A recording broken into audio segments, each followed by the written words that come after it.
Good morning, everyone. Jim here. We have Beau here. Beau is a standard poodle, of course, going on 7 months of age. All puppy. He's a big puppy, very excitable, very happy, wants to jump on people, or did want to jump on people, gets excited around others, gets excited around other dogs and things. Fantastic dog. Very smart. If you've watched any of my videos, you know what happens with smart dogs. They learn real quick. They can show you how smart they are, but real training for a smart dog begins when you want them to do something and they want to do something else. That's where the balance of motivation comes in. Motivation in my world, remember, is praise and consequence. It's 20 times praise, 20 more praises a day per consequence. And the whole purpose of it is the consequence is not designed to intimidate, dominate, break their spirit, hurt them, or have them fear, but to let them know that what are we? We're the leader. Instinctively, dogs are pack animals. Our job when they come to our home, we're still part of the pack, is to become that leader. The leader is balanced mentally and very consistent.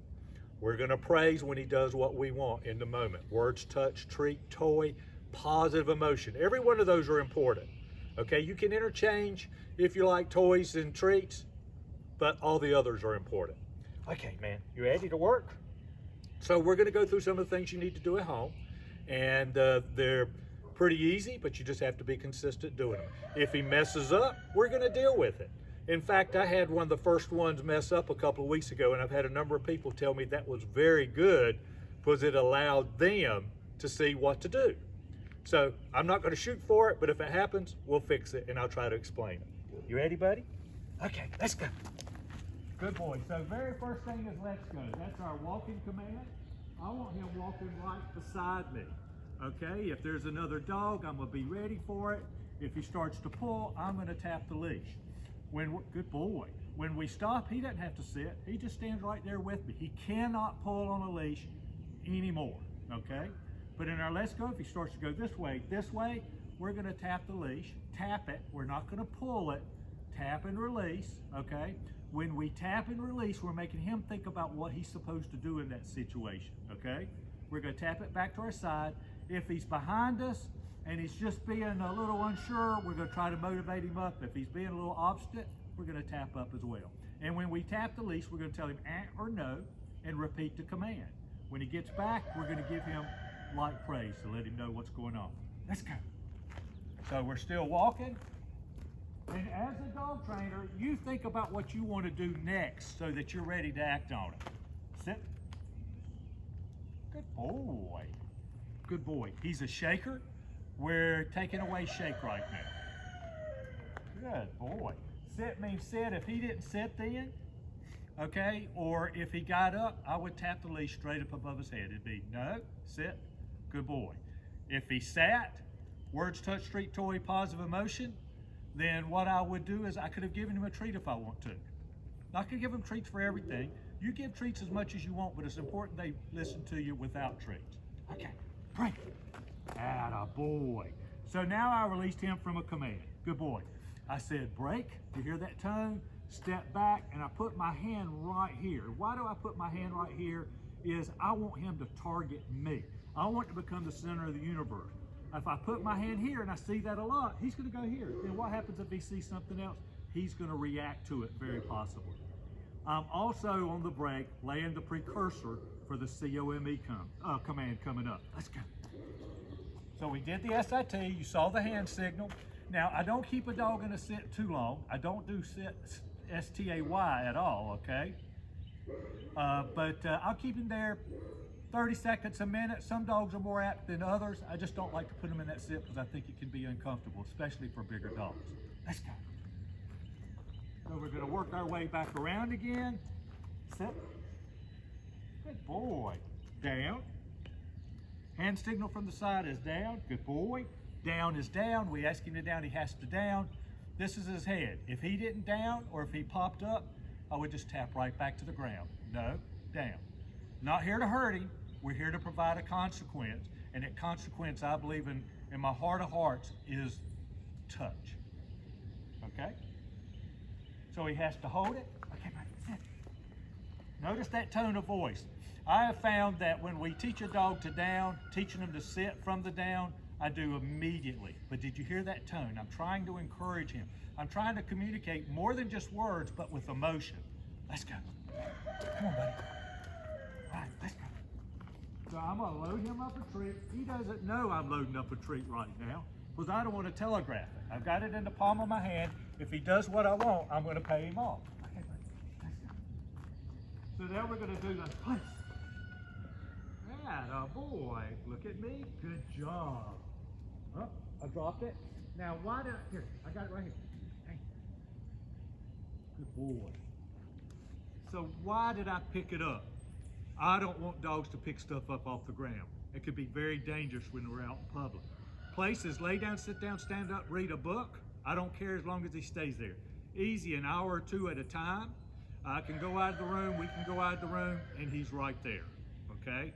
We want to praise that. If he did get up, we would go get him. We start everything with a loose leash. We would get him, no, place, good boy. Not great boy, because he didn't do it right the first time. But we would still tell him, even after we provided a consequence, that when he finished it and got it right, this is what I won't do, okay? Let's go, come on. Good boy. Walking around again, coming back up.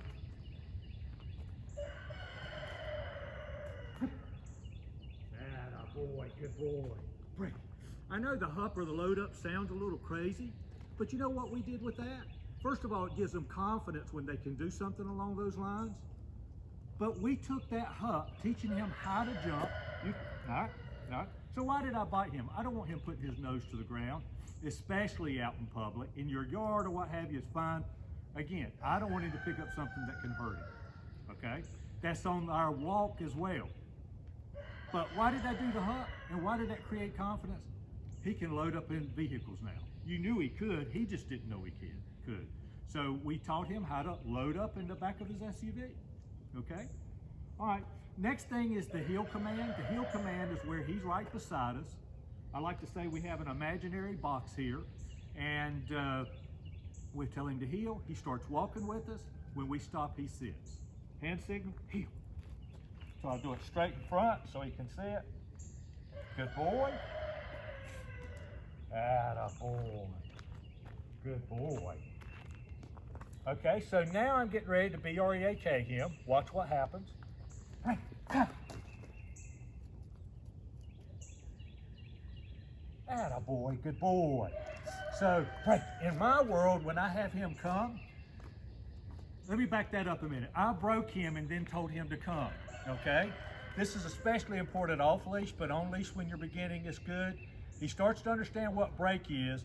I give him break, and when he starts coming to me like he's going to, then I marry that C-O-M-E word together, and now I'm bridging that come means to come right to me and sit. Okay, good boy, let's go. Sit, heel. Back into the box, we're gonna load him up. Good boy. Let's go. So the only other things that we do is in the beginning, and the world is your oyster. You can do whatever you want to do with him, but the only other things that we want to do is make sure we utilize a stay command. That can be down. When he's in the down, we can tell him to stay. When I do that, it will be an open palm in front of his face.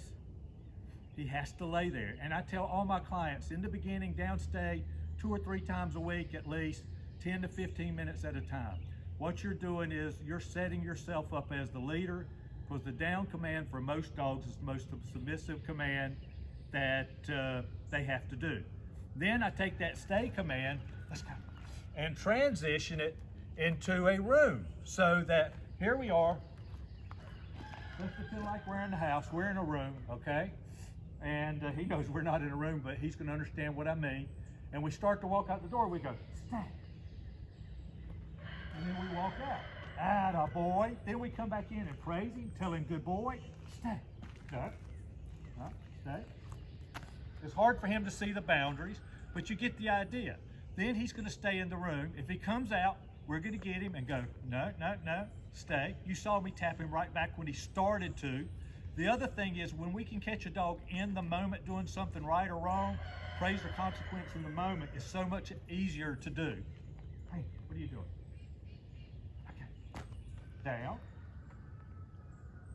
A while ago we did down from the side, now we did down from the front, all right?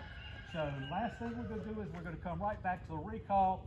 I like to use, if a dog is treat motivated, I like to use the treat as much as I can when I have it for the come command.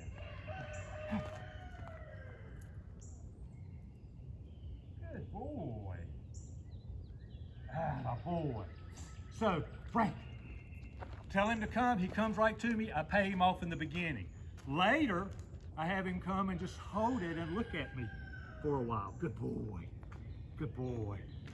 We're starting to work early this morning. I apologize. Got a busy day and it looks like we may have some rain. So we wanted to get this done.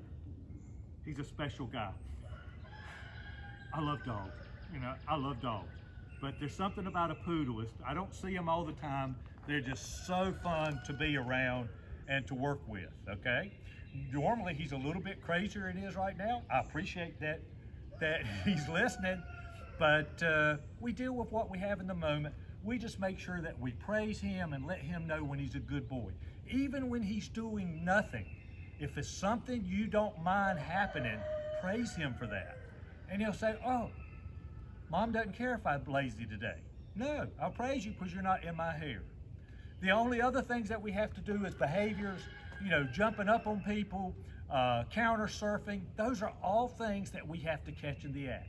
And everything we do is with a loose leash. And let's go. And boy, he was a big jumper. Now, if he started to jump, I would tap the leash and tell him no. I might even do this. No, Frank, good boy. Sorry, I tried to set you up there. But that's basically it. I believe there are a lot of really good dog trainers out there, but I believe the biggest tool that they could use, and I don't think they all do, is leadership, okay? It's nothing magical. I believe God in his infinite wisdom put dogs on earth as pack animals. And when they leave their litter, leave their home and come to us, they know we're not dogs, but that pack instinct is still strong. You set yourself as the leader, be consistent, don't be some mean, crazy, emotional guy or girl, okay? But you lead, you positively emote them when they're doing what you want to do. You're establishing a relationship forever where they're gonna be happy and secure to be a part of what you're doing. I truly, truly believe that, okay? You know, if you need me, you pick up the phone, 336-945-3232. Jim Hodges Dog Training. If you're watching this and have a puppy, go to YouTube, go to Jim Hodges Dog Training, type in the playlist and go to Puppy Do's and Don'ts. There's a lot of good things there, and I promise I'm gonna be adding more. I want everyone out there to succeed, and quite honestly, I believe they can. Save the emotion for the good things. Try not to provide negative emotion where you're losing control and react negatively at that point in time. It doesn't help you, doesn't help him. In fact, if anything, it may get you where you're not being trusted as much. I appreciate you. God bless you. Take care. I'm here forever if you need me. Bye-bye.